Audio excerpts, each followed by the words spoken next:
back. I wanted to make sure that you were able to go through the directions for the test with me since you don't have me there with you today. So I want you to get your test out. Make sure you have a highlighter and a pencil. We're going to highlight some of the most important parts of these questions. Okay, so for number 1, this is our in and out table. So you are going to look at the number that goes in and decide what has to happen to that number to get what comes out.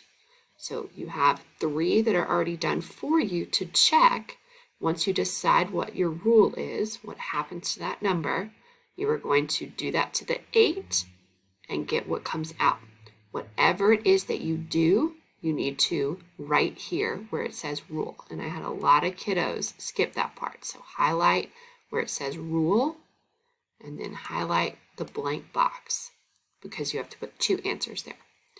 All right, now number 2 is still like a table. It just looks a little different. So here you're figuring out what we have to do to the 9 to get to 18. And then you need to check it again. What do we do to the 36 to get to 45?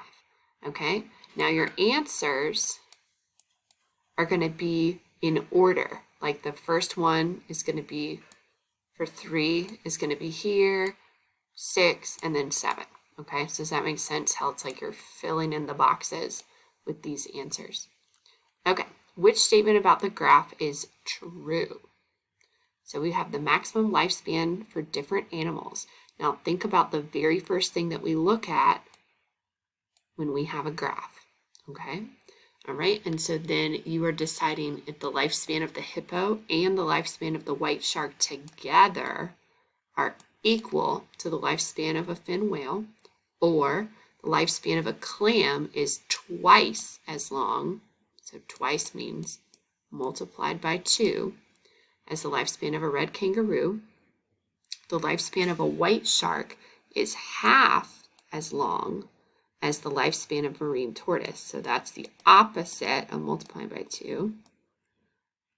Lifespan of the red kangaroo and the lifespan of a white shark together are equal to the lifespan of the fin whale. All right, now we move to area. So find the area of each figure. So what's the area of A? What's the area of B? But then you have 2 more questions to get 2 points. So it's a yes or no. Do figure A and B have the same area? Okay, so do they have the same area? But then it asks you why or why not. So if you don't answer both of those questions, then you will miss a point. Okay, this part, I had a lot of students make mistakes on this, so I want to make sure you understand. Sam drew 2, so he drew 2 rectangles that had different lengths and widths, but both had an area of 12 square feet. So you're going to draw 2 possible rectangles. So you are not using the distributive property here. You're not chopping this rectangle in half. This rectangle is huge, right? So you're going to be shading in, and you're welcome to use your highlighter, a shape that has 12. This does not have 12. And then you're going to do a different shape that has the same area. Okay, now these are not good examples. Okay, but I'm just showing you, you're not using this entire square. All right, so do not use the entire square. You can write this with your pencil.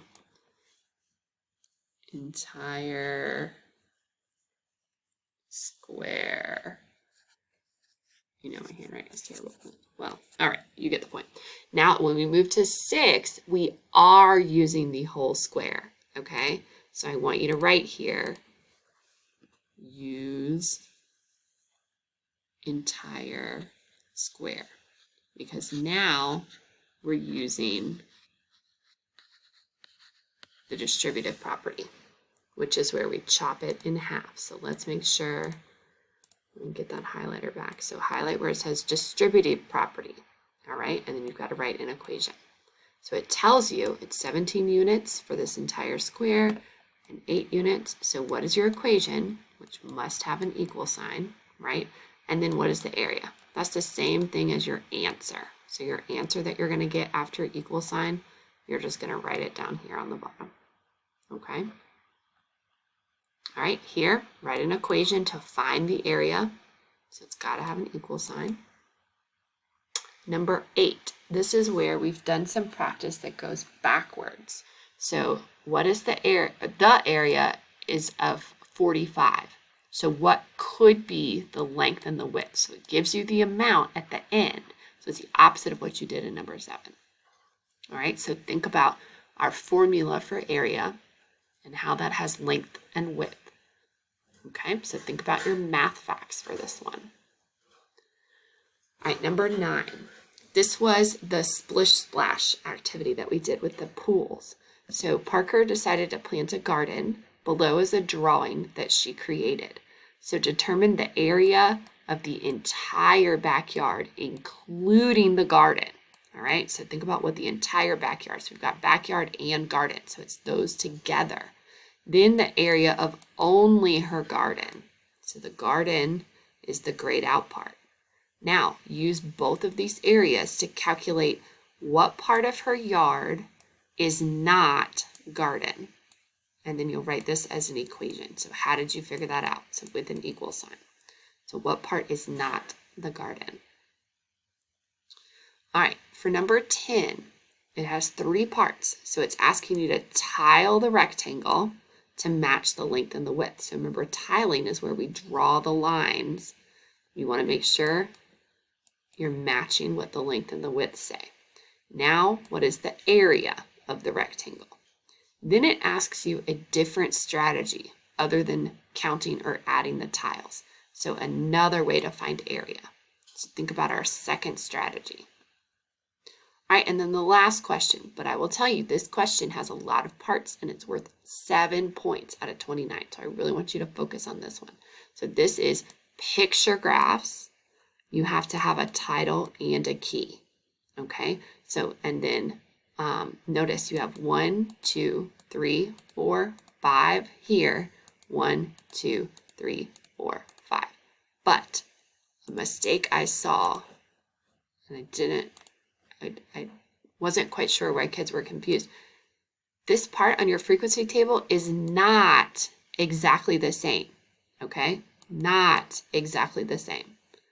Because otherwise, why would that be a test question, right? So think about what we do from our frequency table and turn it into a picture graph. Okay, so think about what a picture graph looks like. Now, I realize this part looks a little strange, so just make sure down here in this box is your key, and then on this line is your title. Okay, so think about what makes sense for your title. All right, if you have any questions about this, rewatch this video, and if you still have questions, just highlight or circle that question, and I will help you with it tomorrow. All right, make sure you give Miss Engel your test when you're done. Actually put it in the turn-in bin. All right, and I'll take a look when I am back tomorrow. You're gonna do great, bud. You've worked so hard on all of these skills since you've been back at school. All right, see you soon.